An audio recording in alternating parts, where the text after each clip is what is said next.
ኖላዊቶች እንግዲህ በቃሉን ማን ሽጉጥ የመዘዘበት ይመስላችኋል ማለት ነው? ሜላት ዋለ ኤዝራ ዋለ ጽዮን ዋለ ቤቲ ማን ይመስላችኋል ውዶቼ ማለት ነው? እንግዲህ ሲመስለኝም እርግብ ወደ ሀገር የወጣችም አይመስለኝም። መስፍንም እንግዲህ ሞቷል ተብላ ወይዘሮ ሜላት እንግዲህ በሄደበት ብሌኑ እንደተከሰከሰ በአንድ ቀን ምሽት እሱም በመስማቷ ደንግጣ ወድቃ ነበር ማለት ነው። በሱም ምክንያት እንግዲህ ሜላት አድርገው ይሆን በቃሉ ላይ ማን ሽጉጥ የደገነበት ይመስላችኋል? አሁን እጅ ሰጥቷል ማለት ነው፣ ወይም የገዛ ልጁ ይመስለኛል። እንግዲህ በቃሉ አሁን ላይ መጨረሻው ላይ እየደረሰ ነው ማለት ነው። ይህን በማስመልከት ወይዘሮ ሜላትም በጣም ተናዳና ተበሳይታለች። መስፍን አልነገራትም ነበር ማለት ነው የሄደበትን፣ ምክንያቱም እንደሚወዳት እንደሚያፈቅራት እየገለጸላት ነበር። በስተመጨረሻ ግን እሱ ይህንን አስቦ ነበረ ሊሄድ የነበራቸውን ሀብት ለመመለስ ሰርቼ ወደ ነበርኩበት መለሳለሁ ብሎ አሁንም ደግሞ ተመልሶ ሄዶ ነበር። ሰላም ጤና ይስጥልኝ የህይወት ቤተሰቦች፣ ለቻናል አዲስ ከሆናችሁ ላይክ፣ ሸር፣ ሰብስክራይብ ማድረግን አትርሱ። ዛሬም እንደተለመደ ኖላዊቶችን ይዘንላችሁ መጥተናል ማለት ነው። እንግዲህ የኖላዊቶች ጉዳይ እንደቀጠለ ነው ማለት ነው።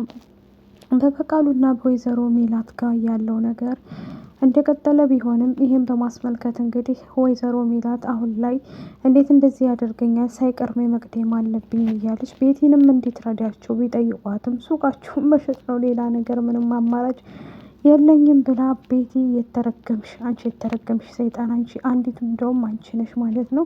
ቤቲ እንግዲህ ከበቃሉ ጋር እየሰራች ማለት ነው። በጎን ደግሞ ሜላትን እያጠቃች እንደሆነ አይታችኋል ማለት ነው።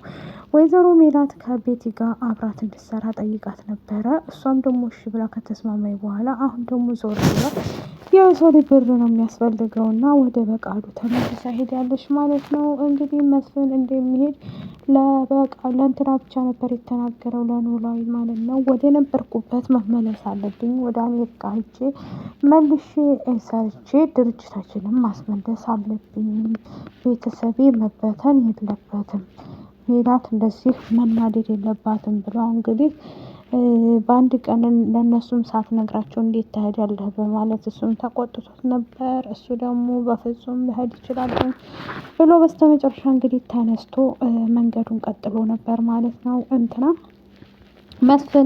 መስፍን እንግዲህ ወደ ቤት መጥቶ ሜላትን ለመሰናበት ግን እንደሚሄድ አልነገራትም። እሱ የነገራት እንደሚወዳትና እንደሚያፈቅራት ብቻና ብቻ ነው ማለት ነው። ከወትሮ ለየት አለብኝ የዛሬው ፍቅር መስፍን ምንድን ነው ችግር አለ እንደ እያለ በተደጋጋሚ ጊዜ እያቀፈም ሲሰማት ነበር ማለት ነው። በስተመጨረሻ ግን እሱ ለመሄድ ስላሰበ አልነገራትም። ምክንያቱም ከነገራት ቤተሰብ ሞላ ቤተሰቡ አትሄድ ስለሚለው በዛ የተነሳ እንግዲህ ሁሉም ነገር ተበላሽቶ ነበር ማለት ነው። አሁን ላይ ደግሞ ወይዘሮ ሜላት ወደ ክላሷ ገብታ የተቀመጠላትን ደብዳቤ ስታገኝ እያነበበችው እያለ መስፍን እንደተመለሰ ስታውቅ በአንድ ቀን ምሽት ደግሞ ፕሌኑ እንደሚነሳ በዛ ቀን ደግሞ ፕሌኑ ተከስክሶ እንደሆነ ስሰማ በጣም ራሷን ስታወደቀኝ ማለት ነው። ምላሴና ጥንትናም ደግሞ ሀና ምን እናድርግ እናዬ እናዬ እያሉ ስሟን ቢጠሩ እሷ ግን በዛ ሰዓት ላይ የለችበት ማለት ነው። ምክንያቱም ድንገተኛም ስለሆነ በጣም ከባድ ስለነበረ በዚህ የተነሳ እንግዲህ ወይዘሮ ሜላት አሁን ላይ ራሱ ይቅርታ ግን ውዶች ልቤን ስላመመኝ ነው ትንፋሽ ቆረጥ የሚልብኝ ማለት ነው። ልቤን እያመመኝ ተቸግሬ ነው፣ ለዛ ነው ይቅርታ ማለት ነው በዚሁ አጋጣሚ። እና ሀና አሁን ላይ ከኢዝራ ቆረጠላትና ከአሲር ጋር መጋባት አለብኝ ብላ ላቶ ኖላዊት ነግረዋለኝ ማለት ነው። ኖላዊትም ደግሞ እሺ ምንም ችግር የለም እያለ ግራ ገብቶታል።